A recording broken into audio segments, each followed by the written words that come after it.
So, இன்னைக்கு வந்து இப்போ மெயில் வந்துட்டு ஆக்சுவலா வந்து பேக் போன் ஆஃப் பிசினஸ்ன்னு சொல்லலாம். இப்போ பிசினஸ் வந்து நல்லா நடக்கணும், நல்லா சக்சஸ்ஃபுல்லா இருக்கணும் அப்டின்னா, அதுக்கான சீக்ரெட்டே வந்து இந்த மெயிலுக்குள்ள தான் இருக்கு. ஸோ, மெயில் தான் வந்துட்டு நம்மளையும், அவங்களையும் வந்து லிங்க் பண்ணக்கூடிய ஒரு பிளாட்ஃபார்ம். ஸோ, அதனால நம்ம வந்துட்டு மெயிலுக்கு வந்து ரொம்ப இம்பார்ட்டன்ஸ் குடுக்கணும். இன்னொன்னு அத எப்படி டிராஃப்ட் பண்ணணும், எப்படி பண்ணணும், என்ன மாரி வந்து அத மேனேஜ் பண்ணணும், அந்த மாரி நெறைய விஷயங்கள் வந்துட்டு நம்ம வந்து லேர்ன் பண்ணி தான் அத வந்து நம்ம பண்ணணும். நமக்கு யாராவது அத வந்து கைட் பண்ணியே ஆகணும். நம்மளால செல்ஃபா அது பண்ண முடியாது. அப்படிங்கிறது வந்துட்டு மெயில் பத்தின இது.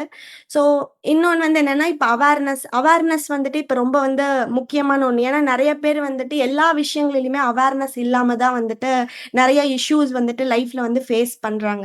ஸோ இப்போ மெயினா வந்துட்டு இப்ப அவேர்னஸ்ல வந்துட்டு ஃபர்ஸ்ட்டு நான் சொல்லணும் அப்படின்னு நெனைக்கிறது என்னன்னா வந்து பேஷன்ஸ். பொறுமை அப்படிங்கிறது வந்து எல்லா விஷயத்துலயும் வந்து ரொம்ப முக்கியம். முன்னாடி வந்து லைஃப்ல வந்து பொறுமை அப்படிங்கிறது நான் ரீசென்ட் டைம்ஸ் தான் லேர்ன் பண்ணிட்டு இருந்தேன்.